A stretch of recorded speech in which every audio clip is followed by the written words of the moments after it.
Ama aslında özellikle Kürt kamuoyunun günlerdir gündeminde. Bir şekilde aslında AKP'lilerin de gündeminde ama onun niye gündeminde olduğunu konuşacağız ama Rahmi Koç, yani Koç Holding'in onursal başkanı, yani Türkiye'deki sermayenin, çok büyük bir sermayenin başındaki kişi, 95 yaşında biri, hatta galiba 1926 yılında kurulmuşlar. Yani aslında neredeyse yarım asırdan fazla Türkiye'de büyük bir sermayenin içerisinde yer alan biri ve bir hastane açılışında eski Başbakanı Binali Yıldırım'la işte bu hastane ziyaretinin açılışını yaparlarken bir fıkra anlattı sözüm ona ve o fıkrada birincisi Kürdü, kadını ve Kürt kadınını doğrudan aslında hedef alan da dememek yetersiz sanki. Hem cinsiyetçi hem ırkçı bir zihniyetin ürünü ortaya koydu.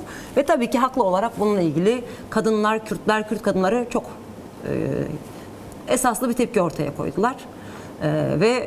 Tabii soruşturma başlatıldı vesaire, işte özrünü diledi. Ama şimdi biz bunu biraz konuşalım ama bence birincisi sadece Kürt kadınlarının, Kürtlerin ya da işte bu durumdan rahatsız olanların tepkisi yoktu. AKP'li bakanların da tepkisi vardı. Yani çok kadın özgürlükçü, işte erkek egemen sisteme bayrak açmış bir şekilde tepki gösterdiler. Onu isterseniz ondan başlayalım hocam. Sonra ben öbür tarafından devralırım. Evet. Tamam. Yani bakanların kim olduğunu, tarihini falan bilmesek vay canına deriz yani. Bunlar hem feminist hem de Kürt halkına çok saygılı, muhterem insanlar. Vallahi böyle düşünür insan yani.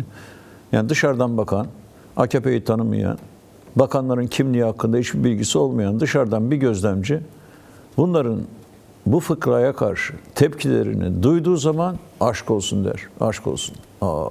Keşke bizim ülkemizde de böyle bakanlar olsa, bizdeki bütün bu maço erkeklerin hakkından gelseler ne kadar güzel olur. Mesela Filipinler'den gelen bir insan böyle düşünebilir. Şimdi burada Rahmi Koç yani 95 yaşında Türkiye Cumhuriyeti'nin erkek egemen devletinin tarihi kadar neredeyse yaşı var. Elbette ki bu ortamın insanı.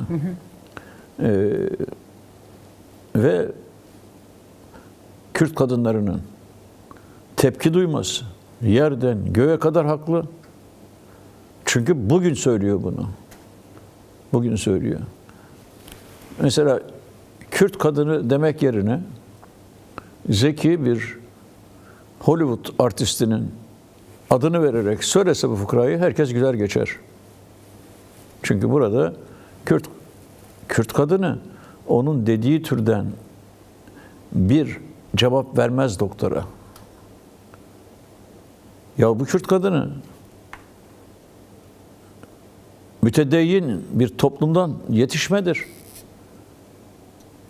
Bırakalım doktorla böyle çene yarıştırmayı. Erkek bir doktora da gitmek istemeyen kadınlardır bunlar. Toplum böyle bir toplum. Yani öyle bir fıkra anlatıyor ki bir ucu pis bir değnek, diğer ucu ise uygunsuz bir benzetme. Yani bu Kürt halkı diyemez bunu.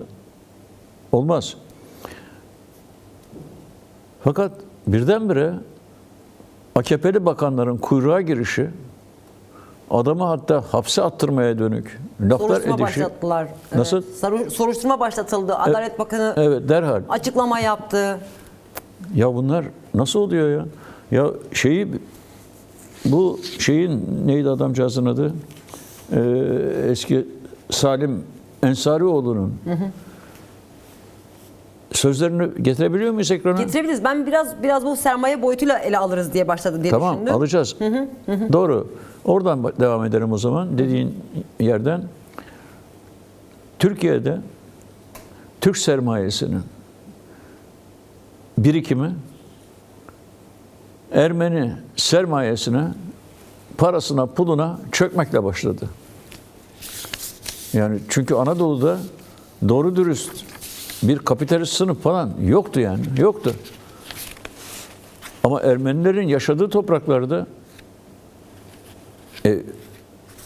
Birçok işletme vardı. Mimarı, nalbantı, kuyumcusu Ermenilerden meydana geliyordu. 1915 jenositi ile bu mallara Türk sermayesi çöktü. Daha doğrusu çulsuz adamlar sermayedar oldu. Ermeni mallarını yağmalayarak. Arkasından bile değil, tam o sırada Cumhuriyet'le beraber Pontus Rumları kovalandı.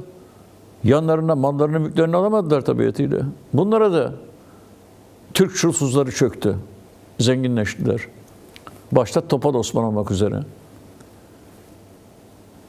Sonra geldik ta bugünlere. Türkiye'de ne Ermeni kaldı, ne Rum kaldı. Hepsinin malları, binaları yağmalandı. Sonra bunlar palazlandı tabii bir Türkiye'de. Mesela Rahmi Koç'un babası, yani bu adamcağız Cumhuriyet'le beraber Ankara'da küçük bir tüccardı. Sonra Allah ve Atatürk yürü ya kulum dedi buna. Türk devletinin teşvikiyle palazlandı. Ama esas büyümesi 2. Dünya Savaşı sırasında Türkiye'deki olağanüstü ekonomik zorluklar esnasında savaş vurgunculuğu yaptı. Mallar kara borsaya girmiş. Normal dükkanlarda şurada burada satılan mal neredeyse yok. Her şey karneye bindirilmiş. Ekmeği, peyniri, eti karneyle alıyor insanlar. Çok az miktarlarda. Fakat Koç ve benzerleri bu esnada büyük bir kara borsacılıkla savaş vurgunculuğu yapmış, bir zenginleşmiş insanlar. Sonradan bildiğimiz Avrupalı kapitalistler düzeyine gelmiş. Şimdi sonra yalnız bu kapitalizm yeniden krize girdi. 2015 yılında Kobane devrimiyle birlikte Türk devleti Orta Doğu'daki pazarlarının büyük bir kısmını kaybetti. Kuzey Afrika'daki pazarlarını kaybetti. Ne olacak? Tekel dediğin büyümüyorsa rakip tekele kurban gider. Büyümek zorunda. Her tekel mutlaka büyümek zorunda. Büyümezse yok olur. Öyle bir kurtlar sofrasıdır bu. Dışarıdaki pazarlarda rakip tekelleri yutmak imkanı ortadan kalkınca ne yaptı bunlar? İçeride birbirlerini yemeye başladılar. En büyük yeme işi ve çökme işi 15 Temmuz 2016 yılındaki darbenin sonucunda oldu. Anadolu'da türeyen, işte Anadolu Kaplanı falan denilen bir sermaye var. Bu sermayeye bütün kuvvetleriyle çöktüler. Gülen cemaatine mensup olduğu iddia edilen kapitalistlerin milyarlarca dolarlık mallarını yağmaladılar. Ne kadar hastane, dershane, okul, banka, fabrika, evet, firma, hepsini. Holding ne varsa hepsini Yuttular. Evet, evet. Ondan sonra bu darbenin arkasından Türkiye bir mafya cenneti haline geldi. Bu sefer mafya önüne gelenin malına çökmeye başladı. Mafyanın içinde devletin polisi, istihbaratçısı falan var olduğu defalarca ortaya çıktı. Hatta bütün iddialara göre bu mafyanın tepesini bizzat saraydaki unsurlar tutuyordu. Şimdi bir bakıyoruz, sıra sanki Ordu'nun OYAK adlı Koç Holding'den sonra en büyük holdingine çökmeye gelmiş. Bunun başına geçmişte hırsızlıktan yakaya ele veren bir adam genel müdür olarak tayin edilmiş. Bu adam da kendisini denetleyecek olan holding denetimini, OYAK denetiminin başına bacanağını mı neyse yakın akrabasını getirmiş, oturtmuş. Kendisini de bağlamış. Ve şimdi OYAK'ın zenginliklerini çökmek için bin bir dümen döndürüyorlar. Bu OYAK demek subayların, astsubayların maaşından her ay %10 kesintilerle meydana gelmiş bir holding. Yani bunun sahipleri bu subaylar. Ama bunların başındaki Genelkurmay Başkanı, eski, şimdiki Savunma Bakanı denilen adam, bu çökme işinin başını tutuyor. Değil mi? Bu da bitti. Şimdi bir bakıyoruz, bu bakanlar birdenbire feminist kesilmişler, Koç'a bindiriyorlar. Koç hakkında suç duyuruları yapıyorlar. Ertesi gün, yani bugün bir de bakıyoruz, Koç Holding'in bilmem neredeki binası silahlı saldırıya uğruyor. Değil mi? Zaten daha önce TÜSİAD'ın 2 tane adamı, yöneticisi gözaltına alındı. Bu adamlar mahkum oldu ya. Evet. Demek ki yeni bir sermaye çatışması var yani. paylaşım savaşı başlamış durumda. Ve bu tabii çok mantıklı bir şey. Çünkü asıl büyük güç Koç, Sabancı, Eczacıbaşı gibi Batı ile ticari ilişkileri esas olan kişiler, holdingler, tekerler. Demek ki sıra yavaş yavaş bunlara doğru geliyor. Dolayısıyla bu meselede çok dikkatli olmak lazım. Çok dikkatli olmak lazım. Elbette ki bu Rahmi Koç'un edepsizliğini en sert şekilde protesto etmek lazım. Ve bunun tarihsel sebebini anlatmayı da sana bırakmak iyi olur. Hem kamuoyunda hem dijital medyada aslında hem bir yerlerde bir araya gelişlerimizde böyle merakla, kaygıyla belki bekleyen bakan gözler oluyor. Yasa çıkacak. Çünkü bir çerçeve yasa tartışması ta 1,5 yıldır sürüyor. 1,5 yıldır bir çerçeve yasa çıkacağı. Yani çünkü Pekin fesiyle beraber böyle bir adımın atılacağı, bu işin doğası gereği olacağı konuşuluyordu. Ve şimdi işte bu son yapılan görüşmelerle beraber işte İmralı heyeti üyelerinin yaptığı açıklama, evet bir çerçeve yasa olacak diyor. AKP'den de bazen bu açıklamalar var ki bazen aslında henüz bir taslak yok diyorlar ama kimisi de diyor ki evet taslak var. İşte 8, hatta Türkiye Gazetesi'nde galiba 8-9 maddelik bir taslaktan bahsediyorlardı. AKP açısından, AKP'nin hazırladığı taslak için söylüyorlardı. Bir yandan da hem İmralı heyeti üyesi Pervin Buldan, hem DEM Parti Genel Başkan Yardımcısı Tayyip Temel, hem Mithat Sancar yine İmralı heyeti üyesi. Evet, bir Önder Apo'nun en azından bu anlamda hazırladığı öneri bir taslak olduğunu söylediler. Ama şimdi herkesin aslında odaklandığı esas mesele meclis saatine girmeden, yani önümüzdeki 1-1,5 ay içerisinde bu yasanın geçmesinin ne kadar önemli olduğu. Ve bunun geçirilebilmesi için de en azından şimdi anladığım kadarıyla DEM Parti siyasi partilerle görüşüyor, toplantılar, buluşmalar yapıyorlar ama biz bunu bir kez daha açalım hocam. Çünkü şöyle, bu 1,5 ay içerisinde bu çerçeve yasanın çıkmasının önemini belki biraz daha burada vurgulayalım. Çünkü bu durumda işte Ekim'e kadar sarkacak. Meclis tatile girecek. Ekim'de meclisin açılışıyla beraber tekrar nasıl gündeme gelir mi, ne olur, böyle bir durum olacak. Yani zamana uzunca yayılmış bir duruma dönüşecek. Şimdi o yüzden de çerçeve yasa için biraz daha bu zamanlama meselesinin niye önemli olduğunu belki konuşmak iyi olur diye düşünüyorum. Yani bu çerçeve yasa esas itibariyle gerek diasporada, gerek Kandil ve Dağlar'da ve gerekse hapishanelerde var olan PKK'li ya da PKK ile iltisaklı insanlarla özellikle ilgili bir yasa tasarısıdır.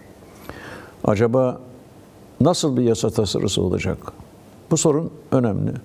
Belli oluyor ki, yani DEM partililerin açıklamalarından anladığımız kadarıyla Başkan Apo bu konu üzerinde sistematik bir çalışma yapıyor. Sadece kendisi çalışmıyor tabii. Aynı zamanda etrafında ve masada karşısında var olan devletin temsilcileriyle de konuyu kesinlikle tartışıyor. Evet.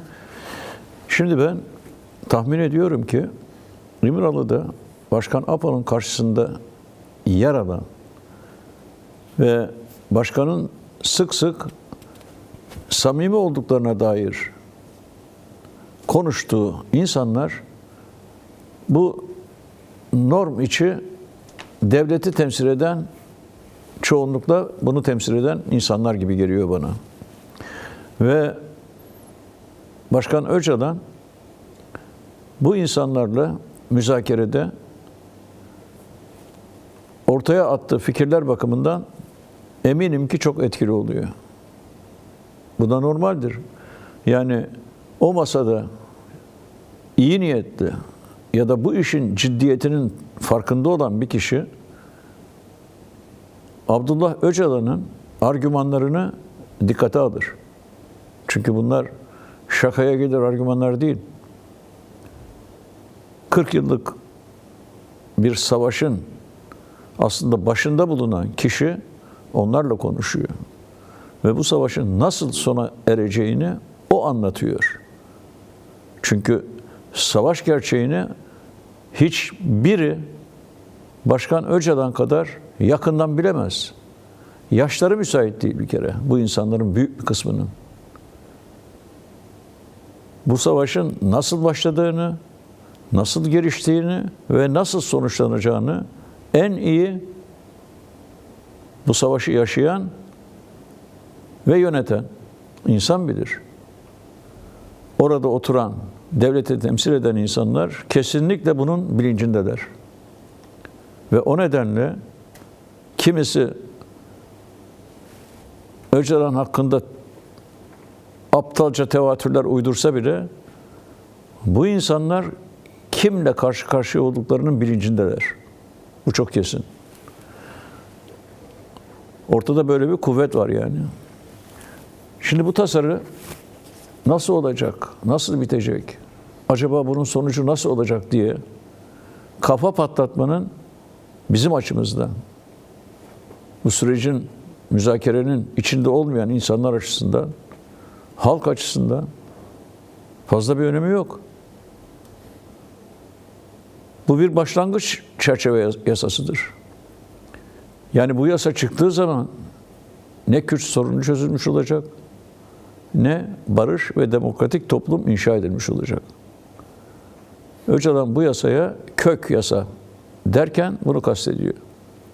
Yani bu bir kök yasa olacak ve sonraki hukuki ve idari gelişmeler bu kök yasanın etrafında belirlenecek. Bu öyle bir kök yasadır ki ben sana söyleyeyim, Türk Anayasası'yla bile çelişecek. İster istemez çelişecek. Terörle mücadele yasasıyla çelişecek. Partiler yasasıyla çelişecek. Türk hukukuyla çelişecek. Neden? Çünkü bu anayasa, bu yasalar, terörle mücadele yasası, partiler yasası, sıkı yönetim yasası, OHAL yasası ne varsa, ne kadar yasa varsa isyan hareketi bu yasaların, anayasaların var olması yüzünden çıkmış zaten. Sen şimdi bu savaşı sona erdireceksin. Erdirmek için bir kök yasa yapıyorsun. Yani sana karşı ayaklanan insanların fiilen suç işlemediğini kabul etmek durumunda kalıyorsun. Bundan sonrası artık bu yasaların adım adım değiştirilmesi ve en sonunda da anayasanın değiştirilmesine gider bu iş. O bakımdan kök yasa çapı itibariyle, içeriği itibariyle dar gibi görünen bir yasa olmakla birlikte bundan sonraki bütün gelişmeleri belirleyecek olan bir yasadır. MHP Genel Başkan Yardımcısı Fethi Yıldız bir konuşma yaptı. Biz onu aldık mı? Yok hocam. Sizden Alamadık alacağız değil mi? biz. Evet. Ben okuyorum. Partisinin İstanbul'daki Esenler İlçe Başkanlığı Kongresi'nde yaptığı konuşmada Yıldız, barış ve demokratik toplum süreci kapsamında hazırlanan çerçeve metinlerin, şimdi bundan sonrası önemli, ilerleyen dönemde yapılacak yasal ve idari düzenlemelere yön vereceğini söyledi. Evet. Bu tanım, Başkan Öcalan'ın bu yasa kök hücredir, sonraki gelişmeyi belirleyecektir şeklindeki tanımıyla neredeyse birebir örtüşüyor. Demek ki bu müzakere sürecinde taraflar ne yaptıklarını biliyorlar. Ne yaptıklarını biliyorlar. Ne yapılması gerektiğini de biliyorlar. Fakat burada elbette bir de bunun bildiği halde önlemek isteyen güçler var. İmralı'da yapılan görüşmelerde defaten Öcalan, norm dışı bir devletin Türk bürokrasisinde ve siyasi partilerinde büyük bir güç olduğunu söylemiş bulunuyor. Bu gerçekten ciddi bir güçtür. Ve şu anda mesela Cumhuriyet Halk Partisi'ne karşı başlatılan ve devam eden sivil darbe süreci, bu norm dışı devlet dediğimiz, benim CHP içinde, AKP içinde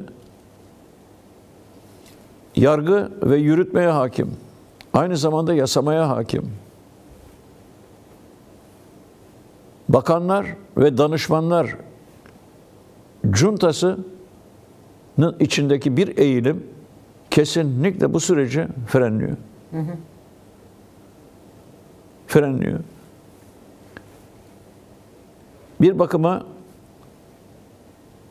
müzakere sürecini bir arabaya ve otomobile benzetirsek ya da otobüse, direksiyonda Başkan Öcalan oturuyor.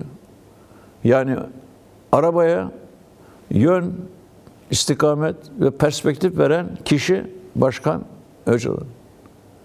Çünkü bu süreci herkes Bahçeli başlattı falan diye söyleye dursun. Gerçekte bu sürecin başlatıcısı o.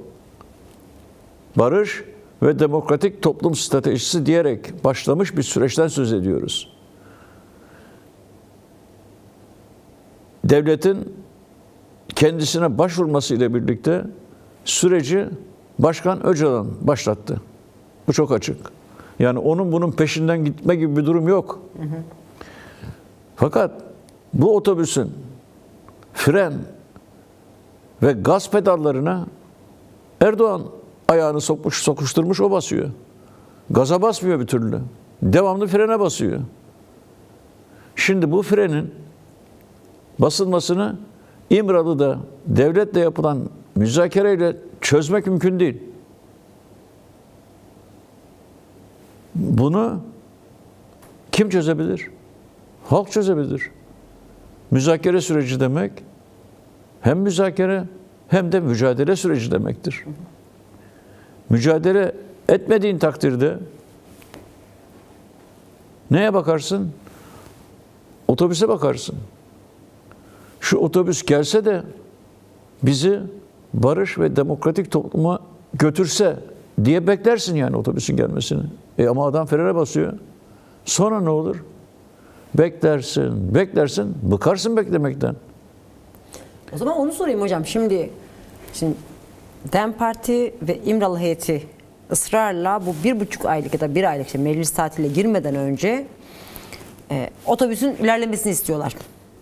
Ama şimdi bir frenleme durumu var ya da olacak ya da olunması isteniyor.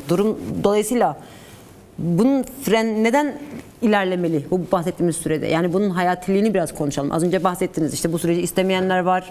Yani dolayısıyla bu meseleyi işte ta Ekim'e kadar yaymanın, hatta sonrası bile olabilir, bunun yaymanın hem Türkiye açısından hem süreç açısından hem belki işte Ortadoğu'daki devam eden savaş açısından riskleri nedir? Belki biraz bunu açmak gerekir. Yani bence buradan beklenen, yani bu tür fren mekanizmasını kullanan kesim buradan neyi bekliyor? Kürt kamuoyunun müzakere sürecinden umut kesmesini bekliyor. Umut kesmesini bekliyor. Ve giderek bu frene basanlara duyulan tepkinin Başkan Öcalan'a yönelmesini bilerek kışkırtmaya çalışıyor. Halkın bu taktiği çok iyi bilmesi gerekir. Bu süreçten umut kesmek demek, Başkan Öcalan'ı İmralı'da devletle baş başa yalnız bırakmak demektir. Ya ne çıkacak buradan? Yok hocam, ben başka Burada çok affedersin. Buraya gelmeden önce Cemal Yoldaş'la konuştum. 16. Dersim Kültür Festivali'nde insanlarla konuşmuş. Evet. Ona sorulan soru daima şu olmuş: ne olacak bu işin sonu? Ne olacak acaba? Eğer biz bu soruları sormakla yetinirsek, biz Erdoğan'ın ayağını o fren mekanizmasından çekmek için mücadele etmezsek, örgütlenmezsek, Başkan Öcalan'ı İmralı'da yalnız bırakmış oluruz. Yani şu meşhur bir strateji uzmanı, Polonyalı eski, neydi bakayım adı? Clausewitz, evet. barış, savaşın başka araçlarla devam etmesidir. Tersi de doğrudur. Bunu şimdi müzakere sürecine uygularsak ne deriz? Müzakere süreci, yani barış müzakeresi süreci, savaşın başka araçlarla devamıdır. Çünkü henüz ortada barış yoktur. Barışı müzakere ediyoruz. Barışı müzakere ediyoruz. Peki başka araç nedir? Konuşmadır. Başka? O konuşmanın yapıldığı masanın dışında devletle halk arasındaki güç oranını değiştirme meselesidir. Devletin barışa ayak diremesine karşı halkın örgütlü gücünün bu dengeyi bozmasıdır. Araçlar bunlardır. Barışçıl araçlardır. Silahla değil. Silahlar zaten susuyor. Müzakere, barış müzakeresi. Ateşkes ilan edilmiş, mütareke yapılmış.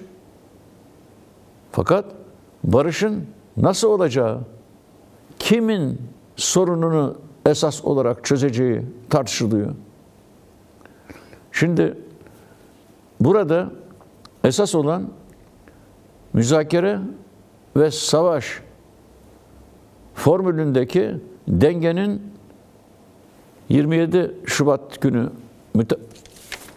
Başkanın manifestosu okunduğu zaman müzakere süreci %99'luk ağırlık taşıyordu. Müzakere yeni başlamış. Aradan 1,5 yıl geçmiş. Şimdi büyük bir krizle yüz yüzeyiz. Metropollerde milyonlarca insan ayağa kalkmış vaziyette. Bir sivil darbe süreci başlamış. Ve bu darbe süreci doğrudan doğruya barış müzakeresini hedef almış. Onu çıkmaza sokacak büyük bir tehlike yaratmış. Böyle bir durumda müzakere ve mücadele dengesi mücadeleden yana değişmiş. Şimdi ya mücadele edeceksin ki müzakerenin tıkanmasını önleyeceksin. Bu sivil darbeyi savuşturacaksın. Çünkü bu sivil darbeyle birlikte ülkede barış olmayacağını bilmekteyiz. Eğer bunu yapmadığımız takdirde barış süreci ciddi şekilde tehlikeye girecektir. Halkın örgütlenmesi ve mücadeleye girmesi gerekmektedir. Bu mücadele elbette taşla, toprakla, silahla, tabancayla falan olacak bir mücadele değil. Bu süreci hızlandırın. Sivil darbeyi durdurun. Öcalan'a özgürlük, statü, İmamoğlu'na özgürlük, bütün tutuklulara özgürlük diyerek harekete geçmek gerekiyor. Ve giderek Türk halkının metropollerdeki sivil darbeye karşı mücadelesiyle Kürt halkının barış ve demokratik toplum mücadelesinin birleştirilmesi gerekiyor. Neden? Çünkü biz bir demokratik ulus mücadelesi içindeyiz, değil mi? Nasıl olacak bu? Türk-Kürt kardeşliği olsun, tarihsel ittifak yeniden kurulsun. Bu genel bir söylem. Somut olarak şu anda nasıl olacak bu iş? Somut olarak metropollerdeki diktatörlük rejimine giden sivil darbeye karşı mücadele eden halk kitleleriyle Kürt halk kitlelerinin aynı anda mücadeleye atılmasıyla olacaktır bu. Yani biz biz Türk-Kürt ittifakını boşlukta falan kurmayacağız. Günlük mücadele içinde gerçekleşecek bu. Dolayısıyla şu anda hem Türk halkının hem Kürt halkının hedefleri giderek birbirine yakınlaşıyor. Şimdi bu söylendiği zaman ya biz CHP ile ittifak mı yapacağız diyenler tabiatıyla oluyor ve haklılar bunlar yani. Endişe ediyorlar. Bu CHP'ye güvenmiyorlar. Özgür Özel yönetimine de güvenmiyorlar. Ya 100 yıldan beri Kürt halkının başına gelmedik iş kalmadı bu CHP iktidarları zamanında. Elbette ki bu halk şüpheyle bakıyor bu işe. Haklılar. Fakat CHP ile ittifak nasıl olacak zaten? CHP sadece yönetiminden, genel merkezinden ibaret bir şey değil. Bunun bir tabanı var. Milyonlarca işçi, emekçi, köylü, çiftçi, esnaf, kadın, emekli. Bunlar alanlarda stratejik ittifak CHP tabanıyla yapılacak olan ittifaktır. Ama bir de bir yönetim var. Özgür Özel büyük bir sınırlamaya rağmen bu müzakere sürecinde kendisinden beklenmeyen olumlu bir tutum takınmıştır. Bu tutum onun tabanına yansımaktadır. Taban totaliter bir rejime karşıdır, demokrasiden yanadır. Kürt halkı da demokrasiden yanadır. Esas ittifak bu iki halk arasında olacaktır. İki parti arasında değil. İki parti arasında ne olacaktır? İttifak değil, eylem birliği olacaktır. Şimdiki süreci hızlandırmak için ve sivil darbeyi bastırmak için örgütler arasında CHP ile bir eylem birliği yapılacaktır. İttifak sosyaldir, sosyal bir ittifaktır. Eylem birliği politik bir işbirliğidir. Bunu arkadaşlarımızın anlaması lazım. Yani kafa karışıklığını ortadan kaldırmak lazım. Hiç kimse Cumhuriyet Halk Partisi ile stratejik bir ittifaktan söz etmiyor. CHP'nin yarın ne yapacağı kimse kefil olamaz. Ama bir halk diğer halkla stratejik bir ittifaka girdiği zaman bu iki halkın arasındaki ilişkiler sosyolojik olarak giderek kalıcılaşmaya başlar. Bu fırsat vardır. Bu fırsat vardır. Kürt halkı böyle bir ittifakın, sosyal bir ittifakın, yani iki halk arasındaki ittifakın öncülüğünü yapacak kudrette ve örgütlülüktedir. Bütün mesele bunu harekete geçirmektedir. Bu yapılırsa hem müzakere sürecinin şu ya da bu güç tarafından frenlenmesi önlenir. Hem de ülkenin diktatörlüğe doğru sürüklenmesinin önüne geçilerek Kürt sorununda çözümün önündeki en büyük engel kaldırılmış olur. Dolayısıyla çok dikkatli olmak gerekir. Çok dikkatli olmak. Bu nazik bir alet değildir. Kurulmuş olan müzakere masası. Yani küçük bir tekmeyle yıkılabilecek türden bir masa değildir.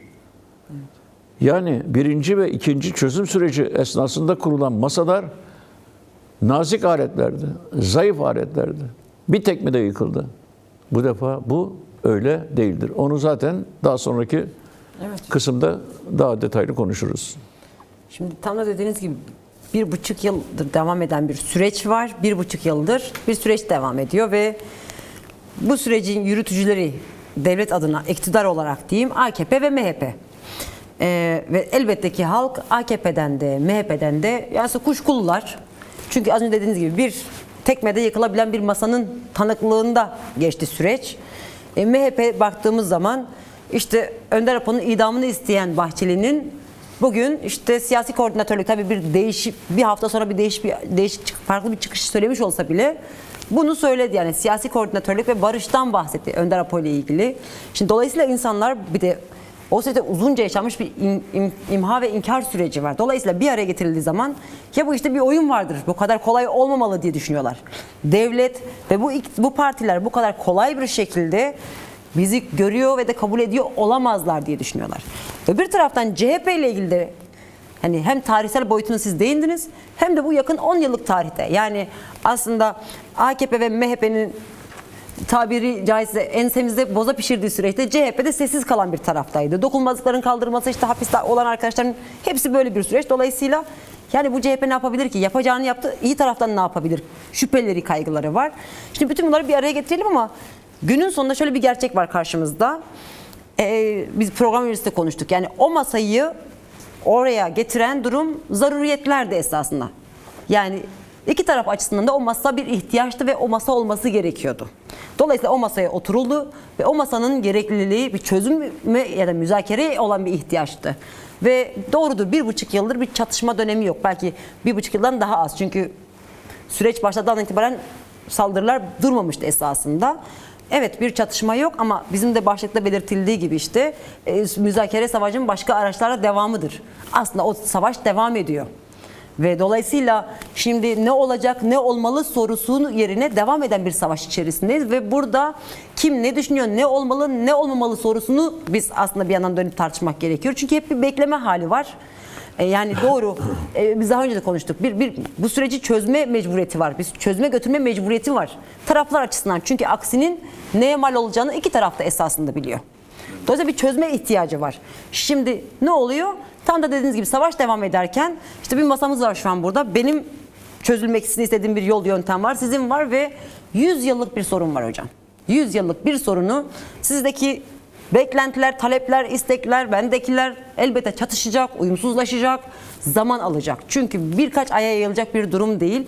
Belki de bunu konuşmak gerekir. Çünkü 27 Şubat deklarasyonuyla beraber, Önder Apo'nun çıkışıyla beraber devletten de çıkışlar gelince dedik ki evet ya birkaç ay içerisinde işte bu bahsettiğiniz çerçeve yasa çıkar, gerilen dönüşü olur, bir şeyler olur ve bir an önce işte o ilk adımdan sonra artık demokratikleşme için başka bir mücadele kapısı açılır diye düşündük. Açarız diye düşündük. 1,5 yıla yayıldı. Bununla ilgili ya bu hükümet ne yapıyor, tıkadı mı, dondurdu mu, ne yaptı diye bunu konuştuk. Ama bu bir yana ama bir gerçeği var. Yani bu bahsettiğimiz birkaç ay içerisinde çıkarılacak bir yasa, çerçeve yasa bile 1,5 yıla yayıldıysa bu bize aynı zamanda şunu gösteriyor. 100 yıllık bir sorunun işte böyle zamana yayılabilecek, yani oyalama açısından söylemiyorum, kolay bir çözümü olmayacağını da biz aslında bu yanıyla da görmüş oluyoruz. Belki de biraz bu yönünü bakmak lazım. Çünkü beklentiyle beklemenin çok iç içe geçtiği ama bu gerçeği bir yandan bazen unutma durumunda kaldığımız işte devam eden bir savaş ama müzakere olarak devam ediyor şu an. Belki bunu önümüze koyarak bekleme ve beklentiyi neye dönüştürebiliriz konuşmak gerekir hocam. Yani 100 yıllık bir sorun 1,5 yılda zaten çözülmez. Bu mümkün değil. Bu mümkün değil. Fakat öyle bir hava doğdu ki hakikaten senin dediğin gibi halkın zihninde sanki bu sorun 27 Şubat'ta yapılmış 5-6 Mart son tarihinde de bitecek gibi geldi herkese. Neden bu böyle oldu? Çünkü savaş birdenbire durdu Tuğba. Evet. Birdenbire durdu.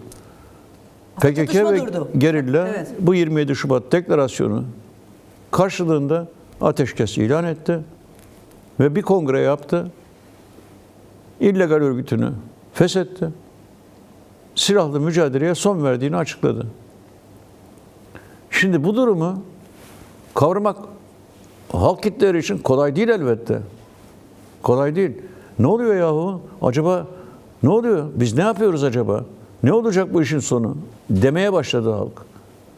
Şimdi burada büyük zaaf bu soruların devam etmesi.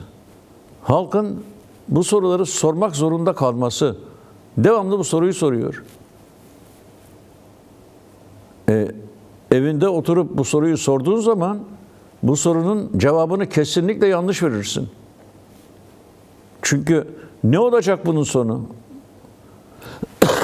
Bu sorunun cevabı halka ait. Ben ne yapacağım demesi lazım. Çünkü silahlı mücadele sona erince onun yerini sivil halkın demokratik mücadelesinin alacağı söylendi defalarca, değil mi? Defalarca. bütün 40 yıl boyunca halka aslında PKK öncülük etti.